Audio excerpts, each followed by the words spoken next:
For those of you who are wondering whether you get materials, you'll have the recording that you can come back to and watch. So Anne is an executive and leadership coach, and unique specialty. Oh, maybe your motivation was the client need or the request. Okay. Brenda is a career transition and leadership development coach, started for more flexibility and freedom.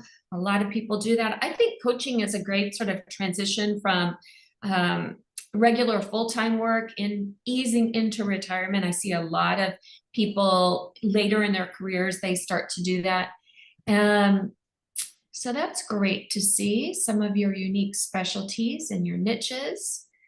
Dr. Jennifer Brown says higher education leadership coaching. That's a very unique specialty. And motivation is helping folks become purposeful leaders and need for more flexibility. Excellent. Wendy says executive and leadership coaching. I've been coaching for 30 years, part-time at first, because I loved my corporate job, full-time after taking 2 years off to care for my grandmother and realizing I needed to be doing something full-time where I was able to make a difference on the daily basis. All right, that's great insight. Kenneth says coach leaders in vision, purpose, succession, and effective mentoring. Christopher says executive coach, do a lot of work with leaders and leadership teams around creating, maintaining cultures of inclusion. I also do a lot of work with leaders around bringing greater vulnerability. That's fantastic. So I see a lot of leadership and executive coaches here, and it's great to see that. Usually, one of the things that I hear when people talk about their motivation for becoming a coach or leadership expert or consultant is that they love helping people move from point A to point B. And of course, if you think of the original word coach, it is a German word. It meant stagecoach. And it is about helping a person go from point A to point B. I always found in the very beginning that was a very rewarding and fulfilling experience to help somebody else achieve what they wanted to achieve. And that's often a motivation for people. And one of the things that we know today is that the demand for this work is greater than it has ever been. It seems like everybody wants a coach or a mentor or a guide or somebody to help them, an advisor, somebody help them go from point A to point B. So the demand is huge. And not only is the demand huge, but the number of solutions available are huge. So you can see a number of logos here up on this slide. You can see all of these various brands. These aren't even all of them, but what this highlights is how coaching has moved more to digital platforms. And maybe some of you actually offer coaching through some of these online platforms. And so what's great about all of these platforms is it gives lower cost coaching to more people so that they can afford to participate in a coach. Not only do the founders of these companies see the great opportunity in offering coaching, but their investors do as well. I looked at just 10 of these brands, and just 10 of them have raised $2.5 billion. That's a lot of money for just 10 of those brands. And so not only do the founders of these organizations see the great opportunity, but their investors do as well, because you can count on the fact that they are also expecting to see their return on their investment in these companies. But what I think about some of these platforms or resources is that they're really good at helping people go, let's say, shorter distances, shorter points from point A to point B. So for example, if I was gearing up to go on a job interview and I needed some guidance on how to get ready for my job interview, I might be able to access any of those online resources and essentially get what I need to basically drive myself from point A to point B, as if I was going from Seattle to Spokane, a short distance.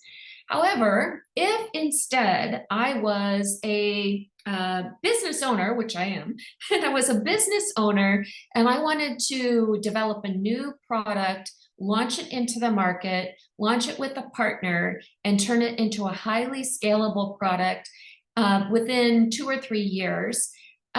That's a very different goal than the one that I just described. And to go from that point A to point B, it's as if I'm going from Seattle, where I live, to Singapore, a much longer distance. And to go that distance, I need something that looks more like this. I need a jet. So for today, I'd really love to encourage you to think of yourself and your work as that jet. It's a great metaphor and a great analogy to help you consider the value that you bring that is differentiated from all these many other online platforms that may be eating at your business in some way. So I want you to reframe how you think about the work that you do as you're a jet that helps people go a long distance. Along that lines, if we look at a seat map of a jet, we can identify the different places where you can offer services or solutions to your clients. So let's just look at the seat map of a jet, and the very first category of seats is what we call economy class. In the economy class, that's where you can offer your programs that help people go a short distance. Maybe these are your one-day workshops, your online content, maybe you've developed an app.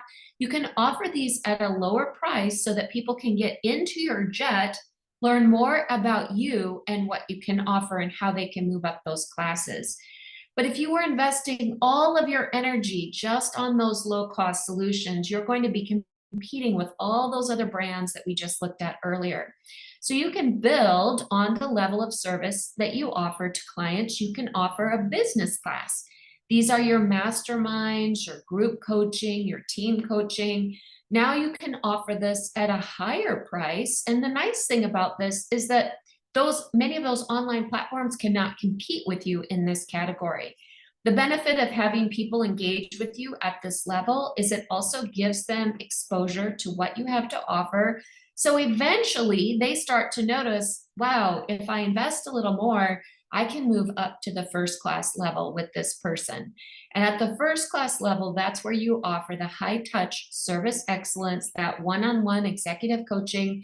We still see executive coaches who are offering coaching at the C-suite level. They're still charging upwards of $100,000 per year to offer that level of coaching service.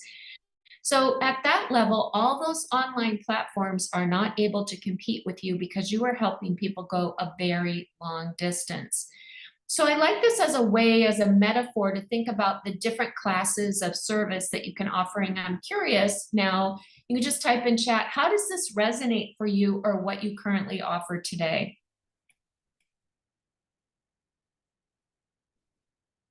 How does this resonate with you or what you currently offer today?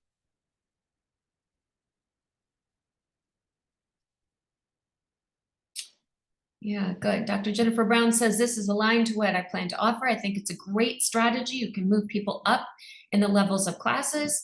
We've all experienced when you've been in the economy class, you see that the first class gets something totally different, and your goal, at least my goal, is always move up in the classes, and it's resonating. All right, excellent. So let's talk a little bit more. I've been talking about pricing, and pricing is inherently a part of the concept of ROI.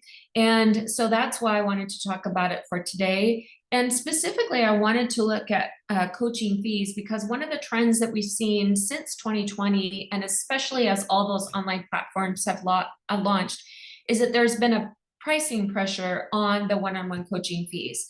We have an automated system. It's a technology that measures the ROI, both the non-financial as well as the financial ROI that coaching clients gain from working with a coach. So we have a very large data set. We have over 1.1 million data points now in that database, and we're able to do various analysis. And one of the things that we can do is we can look at, on average, what are coaches charging for those one-on-one engagements? And on average, they're charging $11,119 for a one-on-one coaching engagement, regardless of how many sessions and how long that engagement is.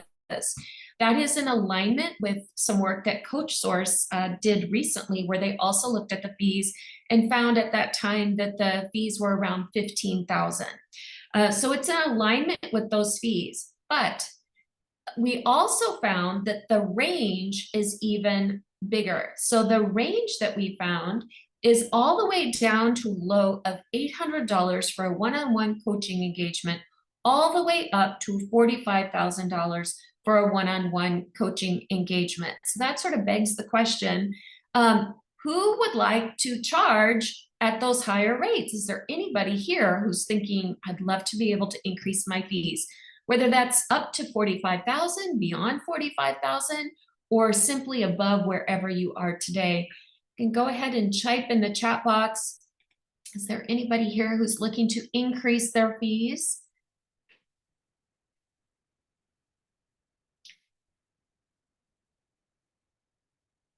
Yeah. Yep, that's a tricky question, Wendy. How can you possibly answer if you don't know the length of the engagement? That's true. I'm curious though, is there anybody here who is interested in increasing the fees that they're currently charging, regardless of how long that engagement is? Raphael says yes, Kenneth says yes, Laura says of course. All right, we're in the right room together. You're interested in how you can make a case for increasing your fees, and that's certainly what ROI can help you with. And so that begs the question, if we see in our database that people are charging all the way up to $45,000, why aren't more people charging that? And I believe there's two barriers. The first barrier is people don't know how to actually charge more. They don't know the mechanics behind how to do it. But the second is a mindset belief that they have around money. I had beliefs around money. My hunch is that you might have beliefs around money as well. Most coaches are heart-centric, and we typically have beliefs about money that can hold us back. And you might find that you have beliefs around money that money is bad, or money is, if you want money, then you're greedy. So you might have some beliefs around that that are limiting. So for today, at least, I invite you to think about money as fuel. And when you think about money as fuel, now it's an energy source. And that energy source can allow you to fuel your personal life so you can take care of your family, your extended family. It allows you to fuel your business so you can develop other products and services that help your clients more effectively. And you're able to fuel how you impact the world and the difference that you make, either through contributions or time that you give to those organizations and world-changing movements that can make a difference for so many. So for today, at least, I want you to reframe money as not greedy and not materialistic, but it's about fuel that allows you to make a bigger difference. So I'm going to start off by sharing a case study of what's possible for you in a business development context and how it allows you to justify higher rates. Before we go any further, and this particular case study comes from a person named David Maples. He is a founder of an organization called Carpe Diem. It's not a misspelling, it's a play on his initials. He came to us in 2020. At that time, he was transitioning out of his role as a vice president of a staffing firm. He launched a mindfulness leadership coaching practice in 2020. And when he launched that business, he had secured one client, and he wanted to be able to leverage that one client by having some data and evidence that would allow him to expand his business. So with us, he incorporated the money talk, which I'm going to teach you later today, as a way to debrief the gains that his client got by working with him. He included that data into his report that he generated out of our system. He repurposed that data into a case study. He was able to leverage that case study with his coaching client's manager to then go to the organization where his client worked and offer a success sharing kind of workshop. So the results for David were that, first of all, his client saw 209% ROI by working with David. It gave David the tangible evidence that he needed to give him the confidence that he could increase his fees by 4 times. He did that within 7 months. He actually renewed the contract with that client, with the same client. He renewed the contract at 4 times the fees. It also allowed him to gain access to a 40-person workshop so that he could grow his impact. So there's an example of how you can leverage client ROI data to utilize it as the most overlooked, underutilized business development strategy in terms of increasing your fees and making a case for expanding your business. And he did it in a very short period of time. So Today, and what I'm going to walk through with you next, is the 3 ways to make it easy for decision makers to invest. And that is by, first of all, showing your value by knowing your value. The second is about building your authority backed up with evidence and data. And the third is by growing your impact from one-on-one engagements to many. I first want to set a little bit of foundation before we go into these 3 strategies. And just also highlight for you that I will be going through the money talk. That's that conversation framework. I will go through it after we go through these 3 strategies and give somebody the opportunity to do a demo with me. You've already learned a little bit about me, but if there's only one thing that you remember about me, I hope that it's this. When you have ROI data, you never have to sell yourself. And when I first started my business, I was still selling leadership development and coaching services where I was the leadership person or the trainer and I was the coach. We now have a bench of coaches and experts that we offer to organizations, but at the time I was still doing it all myself. Hated selling because I always felt like the spotlight was on me. But when I had client data that I could point to, I loved the sales process because the spotlight was on my clients. And it was so fun to talk about my client's success. This concept of having data and evidence has been around for a very long time. It's just different words that are used. So if you look at some data from ICF all the way back from 2009, at that time, ICF asked people who hire coaches inside organizations what they look for. These were their selection criteria. At that time, the number 1 selection criteria was the coach's confidence, personal rapport, and personal compatibility. Number 1 selection criteria. I think of that as coach chemistry. It's still the number 1 criteria. But number 2, all the way back in 2009, was effectiveness of a coaching process. And without any data and evidence, there's no possible way you can demonstrate the effectiveness of your process. So our clients have been asking for this since 2009, at least. They might have called it something different. And it's true that often clients expect results. They may not call it ROI specifically, but they're looking for client results or some kind of demonstration of effectiveness. So I'm curious, my hunch is that everybody is capturing something today. So there's a list of possible things that you might be measuring. Maybe you're still not measuring anything quite yet. Maybe you're measuring changes in 360 or testimonials and stories or experience metrics or the goals that people achieve by working with you or even financial impact. So I'd just love to see, you can type in the chat box, what are you currently measuring today?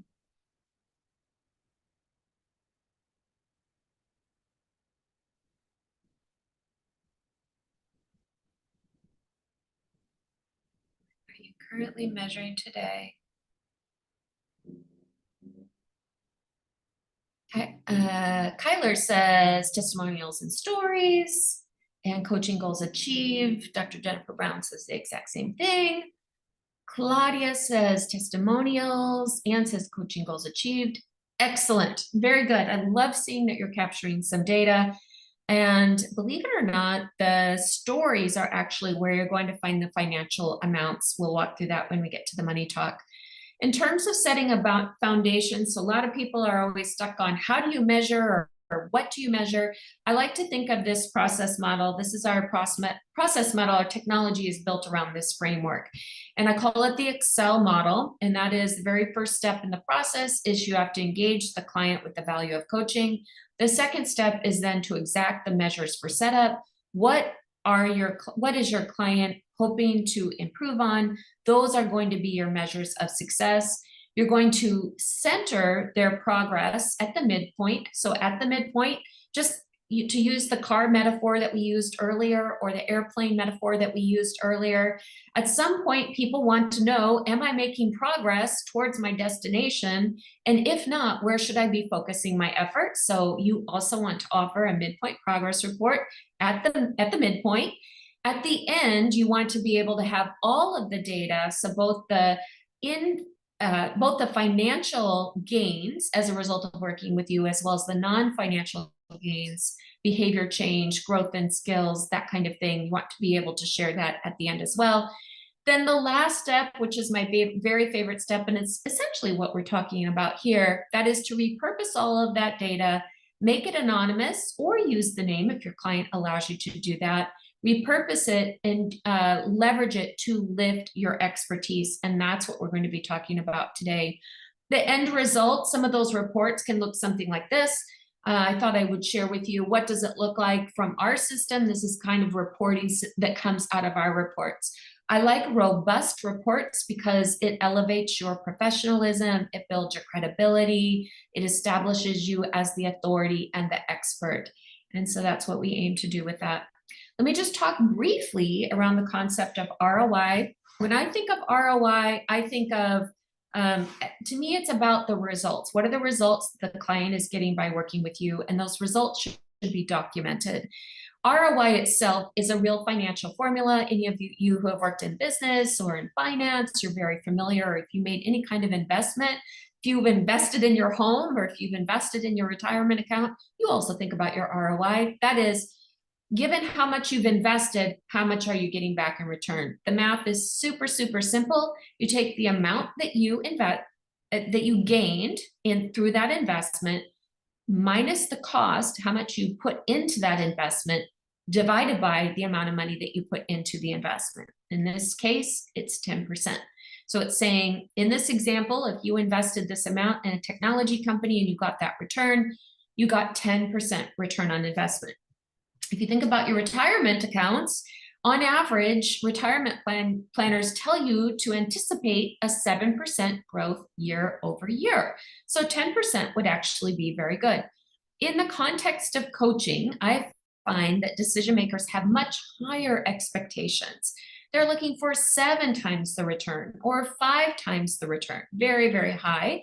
And I believe partially that's because there's a handful of studies. You can go online, do some searches, find a few studies that show 7 times the return, 5 times the return. In practice, we find that it's all the way from 0% or negative ROI, all the way up to a couple thousand% ROI.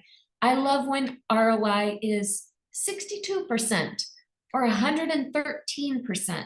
I find it so much more credible when you're talking with decision makers, when you talk in those terms. They can more easily agree and buy into those numbers when you explain how you got to that number. So that's the easiest part, is actually doing the math. The harder part is, how do you convert those changes into financial metrics? And that's through the money talk. That's what we're going to talk about after we go through the 3 strategies. So how are we doing so far? Is it all making sense so far? I see a lot of thumbs up. Are you ready for the 3 strategies? Yes. Okay, let's get into the 3 strategies. I'm going to keep moving on here. There's my question. Okay, strategy number 1, to make it easier for clients to invest by leveraging and pinpointing your ROI, is in the sales conversation when you're showing your value.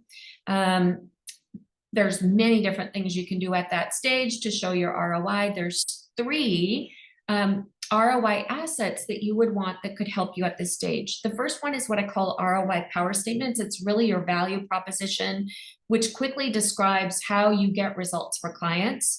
The third is an ROI case study summary. And that was the second. The third is an ROI case study 1-pager. So I'm going to walk through each one of these. What you're looking at here is what I think of as an ROI power statement. It's actually a really long one. You may never say it exactly like this to somebody, but this gives you the foundation so that you can make it shorter over time. This was my ROI power statement when I was still selling my own leadership development and coaching programs. So I'm going to read it to you. It starts off with, we work with ambitious leaders who want to become more effective leaders. For example, an organization had a new leader who had to step in to lead as an intentional role model and inspire a defeated team with a compelling mission and vision. By the end of our work together, the leader improved team utilization rates, which resulted in improved profitability and a 371% financial ROI for the company. So I want to ask you, what do you notice about this power statement? You can just type in the chat box. What do you notice about it? What jumps out what jumps out at you?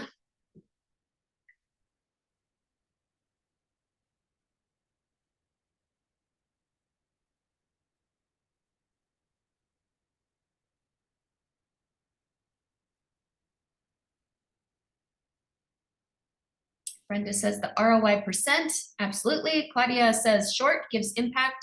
It's a we statement. Absolutely. Yeah, good. And hopefully you notice that there's basically three main sections. Who I work with, an example of a client that's similar to the decision maker I'm talking to, and the third is about the overall results or the impact. So I like to break it down in that way. So that's an ROI power statement. Let me go back to that and just talk about how you can use something like that. So the ways that you can use this kind of power statement is, first of all, you can condense it and make it even shorter if you can boil it down into one sentence. You can use a power statement or a value proposition when you're networking with others, even if you're networking with other coaches, because maybe you offer something that's unique or you work with a specific type of industry that some of your peers and colleagues don't, but they have access to clients who could hire you. So being able to boil your value proposition down into a very concise statement helps your peers and colleagues open up doors to opportunities for you. That's one place you can use it. The other place you can use it is when you're doing direct outreach, whether you're making phone calls to new prospective clients or you're writing emails to new prospective clients, or at the start of a sales conversation, when you're taking control of the sales conversation and starting the conversation with the right context to help that conversation go in the direction where you can help them. Those are a few places where you can use this power statement. The second asset that you can use to show your value in the beginning stages to convert at a higher rate is what I call the case summary. And I just gave you an example, David Maples, that's an example of case summary. Case summary is usually where you're telling a story. Another format of the case summary is what you're looking at here. I call this the billboard style. We have many different clients and you quickly bottom line, what were the bottom line results that that client got by working with you, maybe some of your ROI metrics or financial gains that your client had by working with you. Maybe there's even a testimonial. And if you can show their real pictures and their names, even better. So that's the case study summary. I love to use the case study summary when I'm doing speaking events or when I'm hosting executive roundtables for clients. And I also like to use them in some of the initial sales conversations after we've maybe in that had the initial conversation and we're starting to talk about how we can help them and to solve that problem. I like to have some case summaries that I can talk through at that stage. The third ROI asset that you can use to make it easier for clients to invest with you is the case study one pager. And usually this is the one that people immediately think about using as that case study one pager. Here's a good example of one. And as you look at this, you'll notice it's got a headline and a title that would resonate for a certain type of decision maker or a certain type of coaching situation. So if you tend to focus on coaching new managers to be successful in their first 90 days, this would be a case study that would resonate for a decision maker of that kind of coaching intervention. You'll notice it's got a description. There's a little bit of context, what was going on at the start. It's got some data that illustrates the transformation. In other words, the skills where this person grew as rated by their observers. And it's also got a description of the financial gains that this person gained as well. That's one style of a one pager. I have a couple different styles for one pagers. This style works really well when your decision maker is high up in the organization and they have financial and budget responsibilities. So a CFO, or you're talking with somebody who works in HR who's very analytical. This is the kind of one pager that would resonate with them. If your decision maker is more of a relationship type of person, I always think of Oprah Winfrey when I think of a very relationship type of person. You probably don't want too much data. You might want to have more of a story and maybe you'll just have an ROI number on that one pager. So consider your audience when you're thinking about the one pager. In practice, you can use the ROI case studies as a follow-up to your conversation. So you wouldn't necessarily give it to somebody during the conversation, but during the conversation, you might tell the story either verbally or with a slide supporting you with a case summary. And then if your client resonates with that story and they want that as something that they can leverage inside the organization, so that they can advocate for you on your behalf, then that's when you would send the one page over. So those are the 3 assets that you can leverage to show your value in the start of the sales conversation, so that you can make a case to justify higher fees, and more easily convert decision makers. I'm going to give you a great example that comes from Julie Kowalski. Julie's story is that she's had a very successful consulting and coaching business. She actually joined one of our programs in 2019, and then I didn't hear from her. Like in the spring of 2020, I wasn't hearing anything from her. I would reach out to her, never got a reply.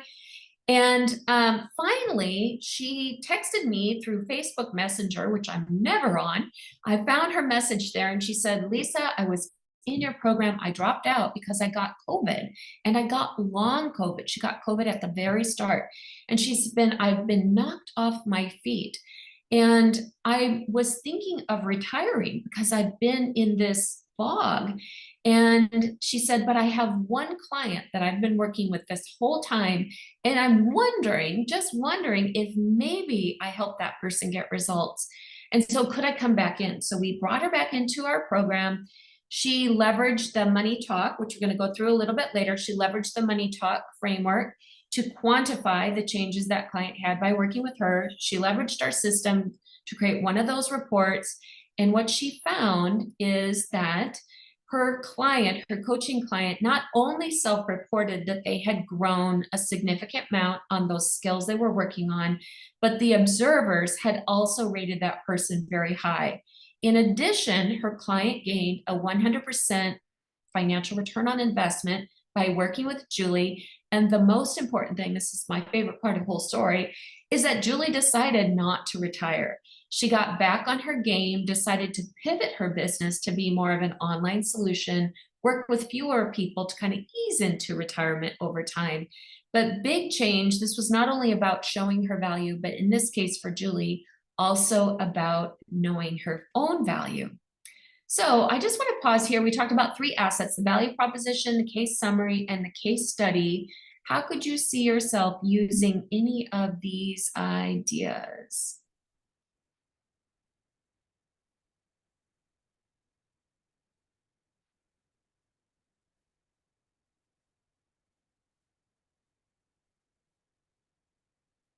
How could you see yourself using any of these ideas? And maybe you're using some already.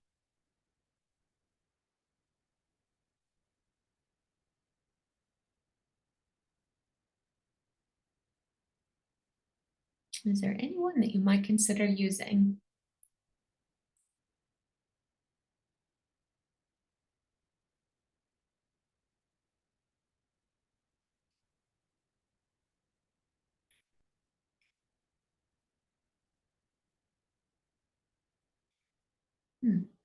Okay. Well, I'm going to take that as maybe no, none of them resonated. Ranier is saying the first and the second. All right, good. Patricia says for larger projects, I could see using the one pager. I currently use a paragraph like you had at the start in the story. I often do that verbally, not in writing. All right, excellent, Patricia. So hopefully you have an idea there of how you could also document it. And Kenneth says, I will work on the power statement first. Absolutely, that's a good place to start. It's a very basic framework, which you probably noticed when we went through that. And I do have a worksheet. Is anybody interested in having a worksheet on the power statement? Would that be beneficial to anybody? Would you like that? Okay, I'm going to drop a link down here. And this is a worksheet that you can download. And in the worksheet, it has examples in there. And it also has it has the template, because it is a templated kind of format, so you can write your own power statement. It also gives you 5 ideas about how to repurpose that power statement. So you can take one client case study and reframe it to tell that story or that value proposition for different types of customers. So for the example, the one that I gave you, I could have also I could tell that value proposition more around professional services firms because it was a professional service firm. So I could say we work with professional services firms that need to increase team utilization rates. Same case study, I could have repositioned it for a different type of decision maker. Oh, the link didn't go through. Well, okay, give me a moment, I'll come back to it. So then the second way to make it easy for decision makers to invest and to strategy that you can use is to build your authority. And a lot of people speak at events as a way to build their authority. Oftentimes people or coaches or experts, one of the things that they'll do is they'll work on writing a best-selling book and getting that best-selling book out there and establishes them as an authority. And that is a fantastic way as well. It also takes a long time to write the book and then get it to be a bestseller. So there's a kind of a hack or a shortcut around establishing your authority without going to all of that effort. And the 3 assets you can use to help you build your authority are, first of all, a business case, which is really more like a business pitch, an executive progress report, or baking in the ROI metrics into your work. I'll walk through each one of these. So the first one is around your business case. And really when I think about business case, I think of business pitch. Do any of you work with startup organizations? You can just type in the chat box. Does anybody work with startup organizations? Anybody familiar with the concept of pitch deck? Yes, I see some yeses there. You know what a pitch deck is. That's how all these big companies, all those logos that I showed you earlier, they all had pitch decks. That's how they raised $2.5 billion, just 10 of them, is they had a pitch deck that was convincing and could help people see the opportunity. I think it's very beneficial to you to create your own pitch deck for your own business. It forces you to think about your business from the lens of a business owner versus the lens of a coach practitioner. That helps you think about your business in a more strategic way. It also forces you to establish the foundation of your business. You may never share your pitch deck with anybody because you may never raise capital from it.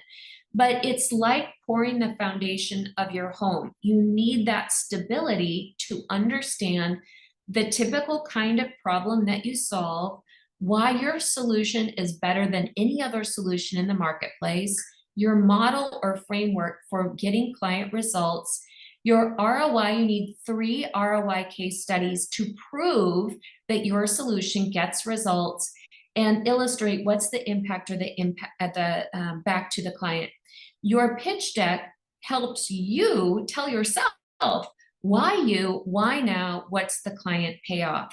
So that's the first asset to create. You can go online and you can find business pitch deck. There are many templates that you can follow. I highly encourage you to do that. It forces you to, again, look at your business from the lens of a business owner versus through the lens of a coach practitioner. The second thing that you can do to build, let me say about the business pitch. When you go through that process, and it is a lot of work to make it very clear, when you go through that process, the way it helps you build your authority is now when you're in a sales conversation with a prospective decision maker, you can speak with authority because you've spent enough time understanding the problem, what the possible solutions are, and how yours is unique and different. You will speak with greater confidence and authority when you're able to do that. The second ROI asset is the executive progress report. This is what you share halfway through the engagement, whether you're working with somebody one-on-one, you're working with a group, or you're doing a mastermind. You're sharing with decision makers in that organization how the work you're doing is moving the needle for them on the problem that they want to solve.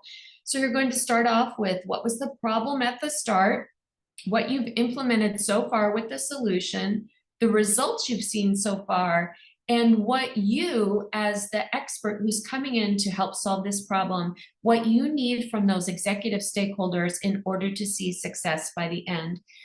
You can leverage that progress report not only with the person who brought you into the organization, but you can also begin to seed and influence with other decision makers inside that organization so that they can see what you're working on, the progress you're making, and you can begin to have early conversations so that when that program ends in that part of the organization, you've already opened up the door to other potential decision makers in that organization. The last ROI strategy that you can use to build your authority is by baking in the metrics yourself. Most decision makers, most HR leaders or talent management leaders do not know what to measure. So when you can come in as the authority to make recommendations about what can and should be measured for the work that you're offering, it establishes you as the authority for the overall solution, not just the coaching work, but also for the results and what will be measured. So these are the 3 assets you can use to help you build your authority to now expand your work inside a client account once you've secured that work. I want to give you an example of how Deborah Dubree used baking in ROI metrics to actually secure the project up front. Deborah has been an executive coach. She's coached NFL football players, and she wanted to transition from coaching NFL football players to coaching larger groups of people inside organizations. She was in conversation with the CEO for a 20-person, it was a women's leadership development program. The problem is the decision-making was stalled and she needed to close the sale. So she incorporated the money talk into her sales conversation. She actually took an example client ROI report to the CEO and said to her, I'm going to bake in or include these ROI metrics into this work that we've discussed doing for each one of the women participants. It was then that the client said to her, we need to have the ROI metrics. Deborah says to me, basically her eyes lit up. She got very excited to see that Deborah was bringing in metrics.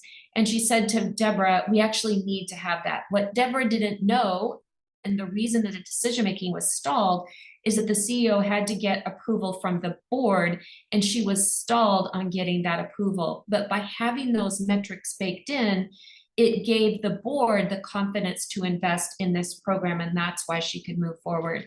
Not only did she close the sale, but after she closed the sale, then the CEO expanded the program to 42 total participants. So there's an example of how just baking in the metrics allows you to establish your authority, but also to move stalled decision makers off the fence. So now I'm going to ask you, how do these ideas resonate with you? You could just type in the chat box. We talked about baking in the ROI metrics, your pitch deck, and your executive progress report. All 3 of those assets will help you build your authority. Patricia asked, what does baking in entail? So what baking in entails is identifying what are you going to measure, designing the survey items, writing the survey items, developing how you're going to capture that data to demonstrate the improvement that your client has as a result of working with you. Betsy says, can you please share suggestions for progress report? Is there software you use and like? So we actually have a software. We developed a technology to do all of this. As you can imagine, it's pretty labor intensive. I used to do all of this work manually. I spent a lot of time at the computer, and so we developed a technology to do it. I'm not currently aware of other technologies that offer things like executive progress reports, but there may be other technologies available too, and maybe some people here have some ideas on what those are. And Jen is saying, I've not been strongly measuring outcomes in regards to ROI. I need to start there. Yeah, Kenneth says, I need to complete my pitch deck. It is if there's one place to start, I would say start with the pitch deck, because it will force you to work hard and get clear about what you offer. Okay, I'm going to keep going. The third way to make it easier for decision makers to invest is to grow your impact by expanding those one-on-one engagements to many. I'm going to share with you 3 ROI strategies you can use here. And the first is by leveraging what we call an internal success sharing. You might remember when I told the story about David Maples, that was a strategy that he used. I'm going to walk through what that is. There's the insights paper, And then there's the executive roundtable. I'm going to walk through all three of these. So this is actually after you have completed the work with your client. And if you're following along, what you're noticing, I'm talking about leveraging ROI assets in the sales conversations to increase your conversion rates. So in other words, more people who you talk with are converting into customers. The second place I talked about is now once you've landed that engagement, how do you build your authority and start to seed and influence, especially if you're working inside an organization? You want to start seeding and influencing before you finish the work so that you've kind of greased the runway and you'll be able to expand your business inside that account. Now, this last step is really around once you have that data, how can you repurpose and leverage that data to bring more leads into your business cycle, convert those at a higher rate, and so on. So this is the last step. In this case, the internal success sharing, this is where you're asking your stakeholder or your sponsor to host a session to other potential decision makers. People can make the decision to bring you into their parts of the organization. If you're working with a big organization, maybe you worked with a team in technology, and so you want exposure or access to the marketing team or the customer success team or the sales team or the HR administrative team. You want access to all those other parts of the organization so that you can expand your business. You can ask your sponsor to host an event. It can be over coffee, it can be over breakfast, it can be over lunch. They're going to kick off the session at the start. You're going to teach a concept throughout that session. You're going to teach something valuable that resonates with what you learned about their organization so that they're getting something out of the session. And then you're going to invite them to take a next step forward. So ideally, some of those conversations will, or some of those events will turn into conversations with decision makers about bringing that same work that you did for that other part of the organization into their part of the organization. You're going to, in your talk, include some of your data and evidence. That's your proof points. Those are your proof to illustrate that this stuff works. This stuff gets results for people. That helps you build your credibility. So that's the internal success sharing. The second asset that you can use to help grow your impact after you've completed the client work and now you have all this amazing data that you can leverage is to create what I call an insights paper. To me, there's probably different interpretations of an insights paper. I think of an insights paper kind of like an HBR Lite. If you're familiar with the HBR articles, think of it as a light version of that. Easy to read, not as long, not super intense, but similar in terms of level of professionalism. In that insights paper, you're going to start off with a relatable problem that your ideal customer can connect to, not the person you coach, but the person who pays you, the person who gives you budget. What's a problem that they can relate and resonate to? You're going to describe that problem. You're going to describe why traditional solutions don't get results. You're going to ground that reasoning in existing research that you can find. That sets up then the case or the work that you did for that client. You'll then go into that case study, talk about the context and the need for your work, the results that your client got, and what it all means to you. Insight is a different level of data interpretation. All throughout this session, we've been talking about data in a very dry way. This was the situation. This is what we did. These are the results. Very dry, but important. In this case, around insights, we're not talking about it in that dry format. We're talking about what does it mean? What does the insight mean? That's what you bring as the thought leader on the kind of work that you do. You bring meaning to what that data is. Finally, the last, and this is an example of the insights paper. So now you have a glimpse into what does something like this actually look like. This is an example of an insights paper that I did with one of my clients. And you can see there's a lot of story in here. It starts off with the problem, the relatable problem, and then it goes into the case. It has some data points in here. It's also got some financial data. It's also got a summary of why it worked. That was our insight that we shared at the end. You can then leverage this insights paper. You wouldn't go email it around to people. You're going to leverage it as your foundation and framework for hosting things like executive roundtables or executive forums, where you're bringing together decision makers who can come and learn from you, have a discussion with their peers. You can then facilitate the conversation. And because your point of view is so grounded in something that you spent time and effort developing, you're going to come across as the obvious expert and go-to authority simply because of the way that you're asking questions throughout that. And they can be framed around this. At that point, your insights paper can be a follow-up from that executive roundtable, something that you send at the end. We're not sending around the slides, Patricia, but you will have access to the recording afterwards. And so you'll be able to see all the slides, and you can stop the button and look at things a little more that way too. All right, I'm going to give you another case study here. This one comes from Keisha Winter. Keisha, like another person throughout the pandemic, had a very successful career as an HR leader, launched her business in 2020. When she launched her business, like many others, she had secured one client. She knew that she had something very valuable. She wanted to make the most of it. And so she incorporated the money talk in her debrief with the people who were in this group coaching program. It's another women's leadership development program. There were 20 women in the program. She incorporated the money talk debrief as a part of that work. She also leveraged our automated system to generate all the reports for her. She took all of the data, aggregated it all together, and she did a number of things. First of all, she saw that across all those women leaders, they had an average 743% ROI by working with Keisha. It also gave Keisha the confidence to increase the cost of her program by 2. So she doubled the cost of her program. It also, I'm sorry, by 10. She put a 0 at the end of her program price. It also bolstered her confidence to increase her one-on-one fees by 200%.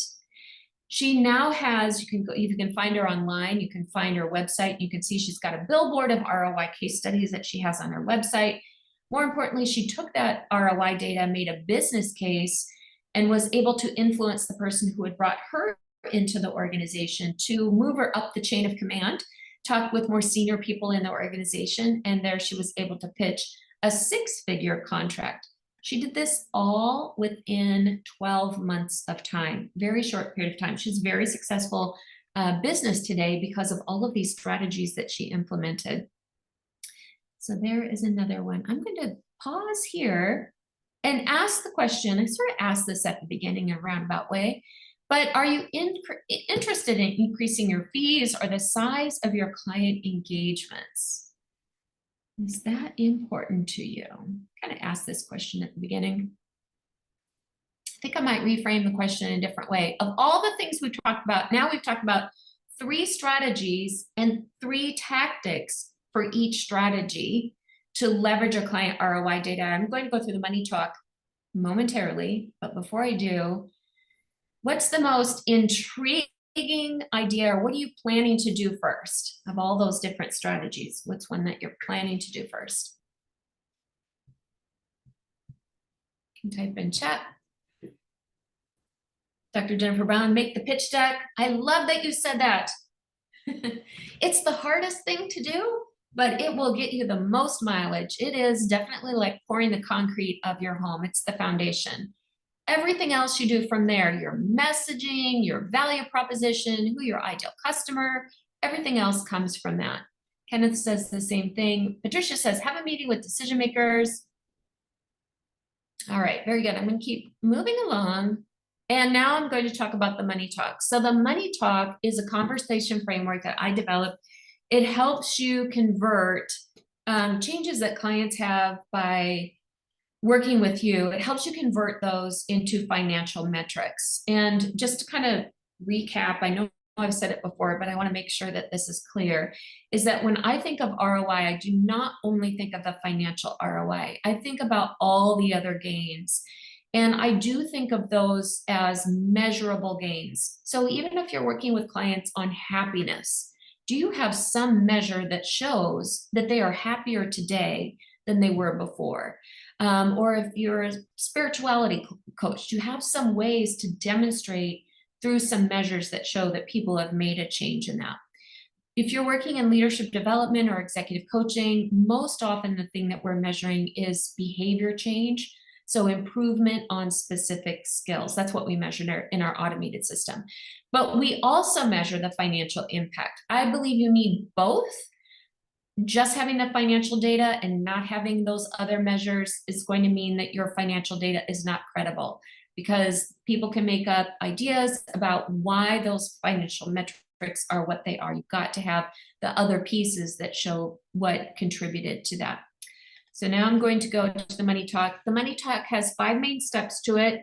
It follows the coaching contracting conversation exactly. So when you're in the start of an engagement, and if you're having your client clarify what their coaching goals are, or why they want to participate in coaching, or what they want to get out of coaching, it follows that conversation exactly. It's different in 2 key ways. The first is you're going to unpack much more deeply than you probably do today the current state and the future state. You're going to ask questions like, can you give me an example of that? So if somebody says to you, you ask the question, so what motivated you to participate in coaching, or what are you hoping to gain from coaching? And they say, well, I want to have a better relationship with my manager. I'm not managing up very well. Can you give me an example of that? So that's the first way that it's different. Unpack the current and the future state much more deeply than you normally do.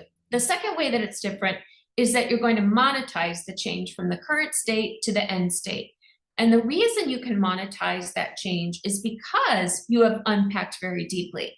Usually we find the money in the examples. When people start talking about the examples where they're not as effective as they would like to be, it almost always has money associated with it. So this is the process.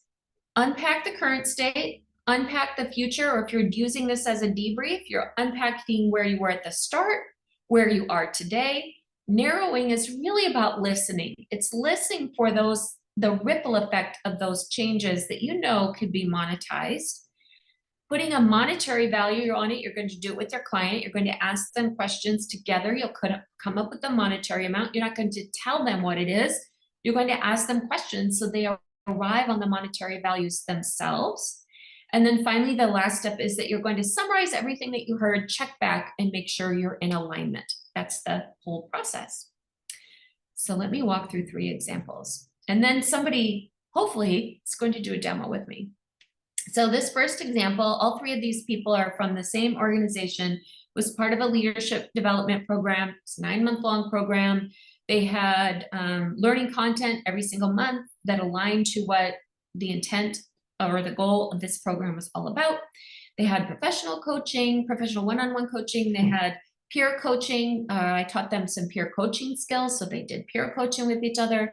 They also had peer coaching supervision, so they got feedback on their peer coaching. They had to put a presentation together. They had access to books, resources, and materials. So lots of blended learning methods here. This first person was at the start stressed out, had too much work. He was micromanaging his team. He knew he was micromanaging his team. He wanted greater work-life balance. When I asked him more questions, what I discovered was he was a virtual manager. He didn't have a practical, clear line of sight to his team, so he didn't really know what they were working on. He also didn't trust them. He was spending 15 to 20 hours a week doing the same work the company was paying his team members to do. So if we just look at his time and look at what the company was paying him to do what they were paying the team members, the company was spending $86,250 on him to do that work. By the end of the program, I went back to him to ask what had changed. And what he shared with me is he said, first of all, I learned to better trust my team. And second, I learned how to structure with my team differently, how to set up what the weekly goals were, and how to set up a regular check-in system. The result of that was that by the end, he had reduced the amount of time that he still spent duplicating the efforts of his team, but he reduced it down to 5 to 10 hours a week, saving the company $57,500 in time that they were paying him to do what they were also paying the team members to do. That's the first example. The second one, this person was an account manager in this company. This company was a professional services firm. They created digital media content for large Fortune 500 brands. her job was to land and expand. It was to land these Fortune 500 companies and then look for ways to expand business within the organization. She had no burning platform at the start of the program, but she noticed that there was a topic throughout the program called innovation, and she thought, I want to learn something from that. I have no idea how it's going to make a difference for me. At the end of the program, I went back to her to ask what had changed. She said, you're never going to believe what happened. And what she shared with me is that she took the concepts of innovation, making it okay for people to step outside of their normal roles and responsibilities, take risk and fail. And because of that, 3 of the delivery services people who had never before been responsible for finding new sources of revenue inside accounts. They found 3 new accounts that totaled $822,670 of additional revenue. When the CEO heard this story, he said every single account manager needs to do the exact same thing. We didn't assign all of that amount. I verified all of these amounts with the CFO, and the CFO assigned the profit amount from that amount to due to this program. The third example really illustrates the #1 secret, and that is the easiest place to find the financial values when you're first starting out is in time savings. And so in this example, this person was also stressed out, overworked. Her issue though, or the cause for that was different. Her issue was that she was an HR manager. She wanted all the employees to like her. Your strength overused is also your weakness, and that's true in her case as well. She was not holding a high enough bar for her team, and then she wasn't holding her team to be accountable for their work. The impact that was having for her is that her team was probably the poorest performing team in the organization. She was very embarrassed by that. So she was actually doing her team's work, not duplicating the work, but doing her team's work. The company was paying her $29,000, but they were also paying her team to do that work, even though they weren't doing it. By the end of the program, I went back to her to ask what had changed, and she shared with me that she learned some conversation frameworks to have hard conversations that were easier for her to give. She gave that feedback to her team. It caused her to raise the bar, hold her team accountable, make some changes on her team so that by the end, she was only spending 2 hours a week doing her team's work, saving the company $23,200 by no longer paying her what they were paying the team to do. So those are 3 examples. This is the overall framework. You can download this framework. I'm going to type it in the chat box for you. And then I'm going to look up where you can find the other one. So while I look up the power statement though, I'm curious, how is this resonating for you so far? It's my first question. Second question is there somebody who would like to do a demo with me? You can role play a coachee.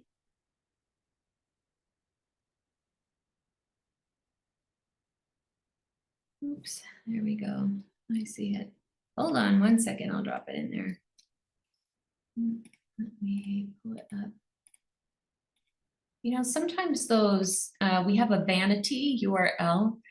It's sometimes easier to share that with people, but sometimes it also doesn't seem to work quite right, which is what I think is going on the power statement one. So let me drop the money talk. Here's the money talk one. And then I'm going to drop the power statement.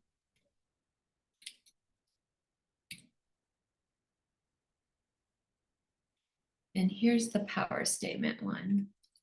There you go. Now you have both. Okay. So is there somebody who would like to do a demo with me?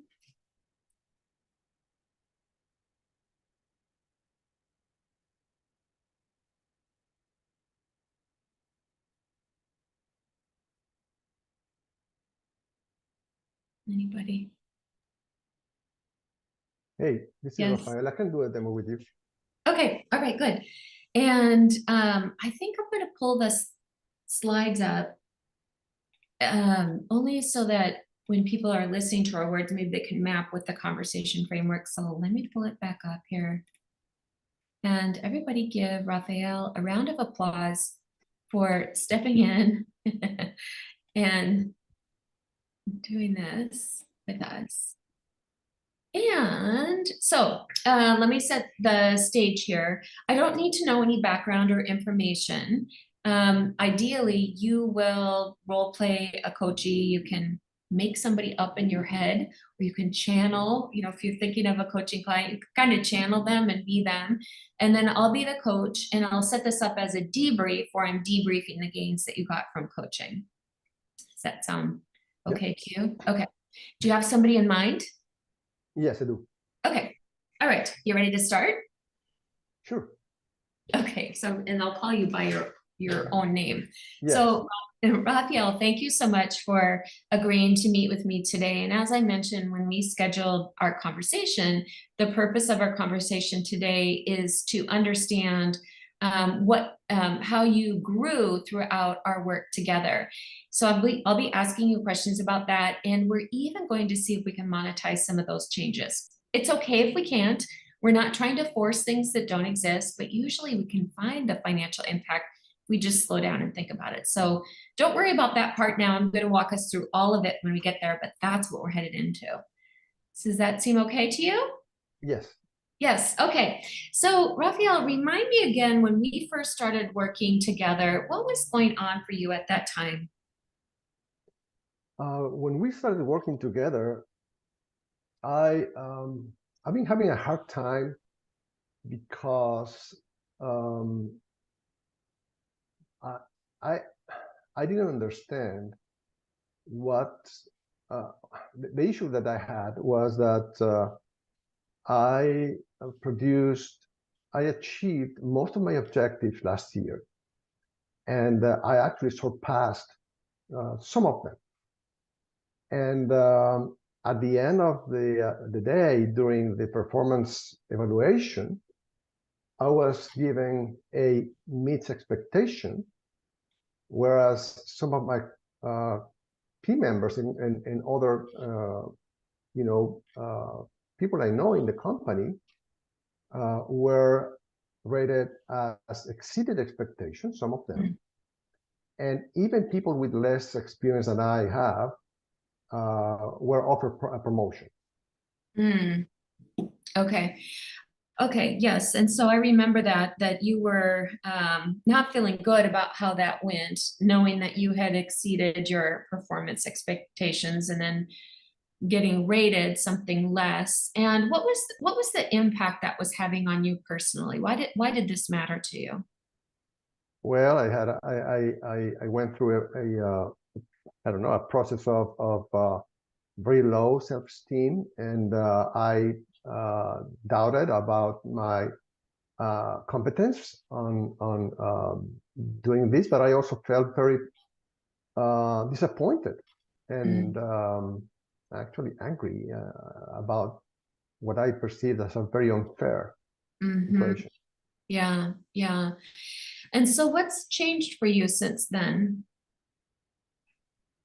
What changed was one of the most important things that changed was to have more clarity on how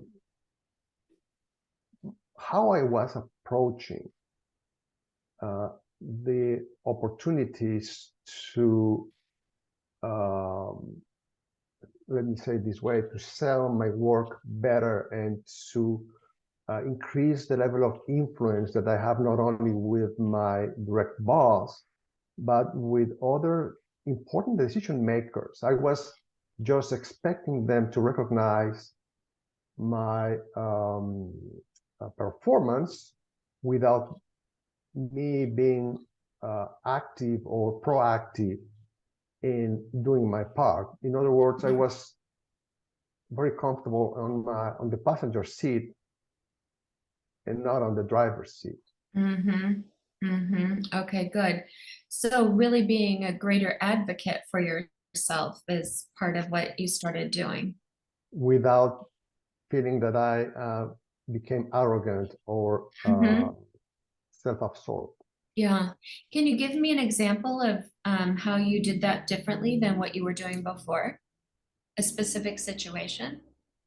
I had a one-to-one with my manager and with my manager's manager, where I openly asked them to lay down what they expected from me.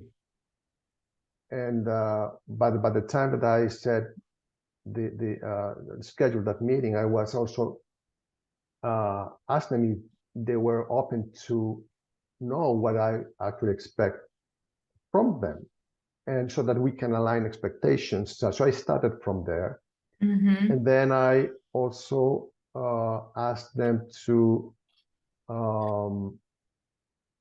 be aware that I was expecting to have more opportunities to take a leadership role during meetings, and that I committed to jump into the opportunity whenever I saw one. And also, so I kind of created a partnership between the three of us by clarifying expectations. And I also decided to incorporate some of the success stories in my day-to-day conversations, even informal conversations with peers and with colleagues, so that I started planting the seeds for them to see what was going on in my daily performance. Okay, all right, good. And so how has that made a difference for you? I'm still, since this is something that happened recently as a result of the performance appraisal, I'm still working on it. Okay. Some initial results that I have noticed have been that I feel more comfortable telling my own story. So my level of self-confidence has increased. I have also seen a change in the way my manager interacts with me. He doesn't only just tell me what he expects me to do, but he's now partnering. I feel that I'm partnering more with him in decision making, and in also brainstorming and trying to get through solutions and ideas together. Yeah, that's great. So is there any particular solution or decision-making process that you went through where you noticed that you contributed and you influenced how a decision was made? Yes, there's an example of that in terms of a project that has been going on for a while and that hasn't producing the outcome that the top leadership was expecting. And as a result of few of these conversations, we came up to better pinpoint the root cause of what was preventing us to move in the direction that we wanted. So now the team is changing course, and we are more comfortable that the main outcome of that project is going to be achieved within budget and on time. Yeah, that's great. So it sounds like you're saving the organization money by influencing the decision to go a different direction on root cause. Is that? Yeah, there's some benefits on that change of course. Yes. Yeah. I'm curious because I know one of the things that we're working on in coaching is for you being a better advocate of yourself. What would be a benefit to you by knowing sort of the concrete value that you've brought to the organization by influencing this decision?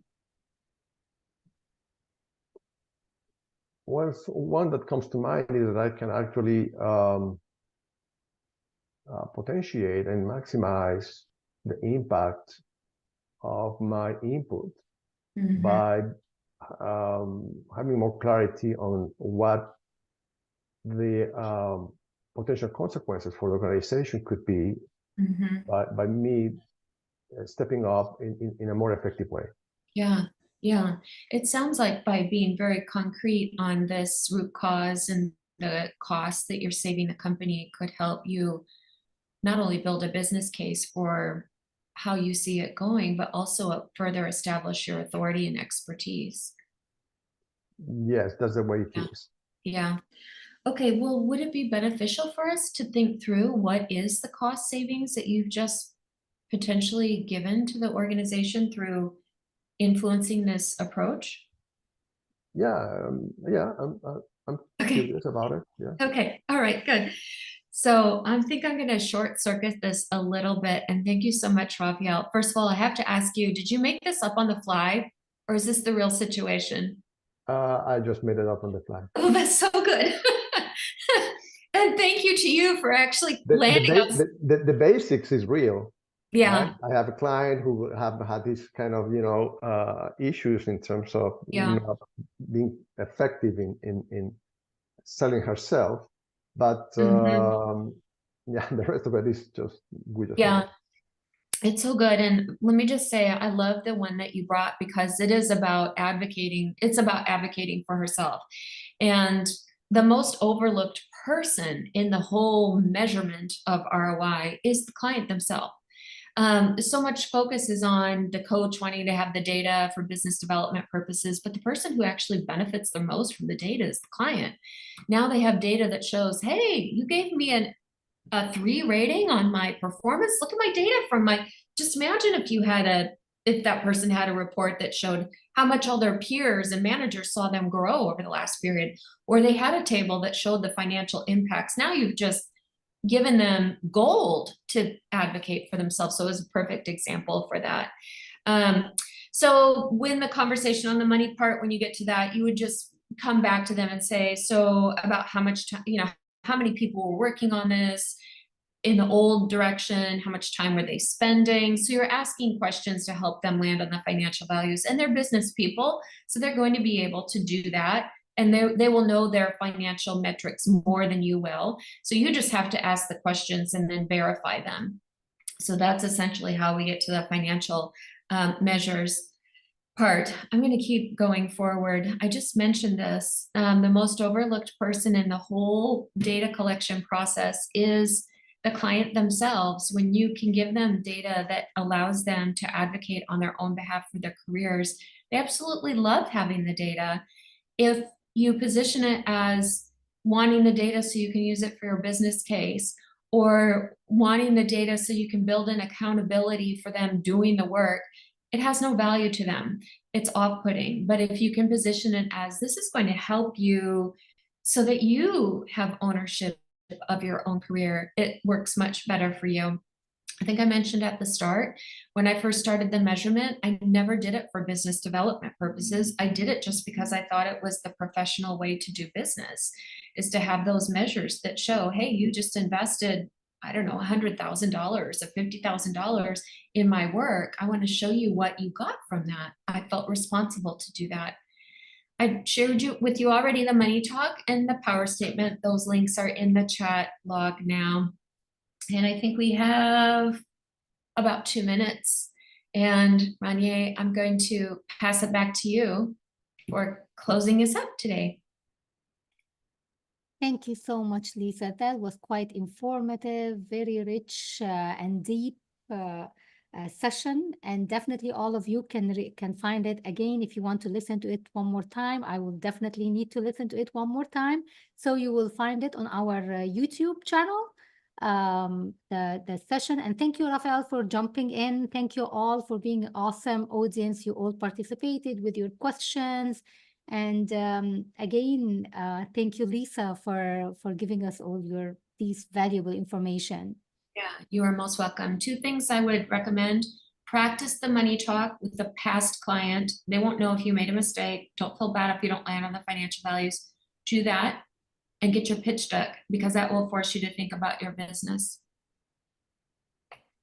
All right, everyone. It was good to be here with you. All right, Thank you bye-bye. all. Thank you all for coming. And I want to tell you that we have our chapter meeting that will be in person. It will be on Thursday, February 29th. We have an awesome speaker coming to see us on that day, and also dinner will be served. So we wish to have you all on that day. And you will find about the event on our website.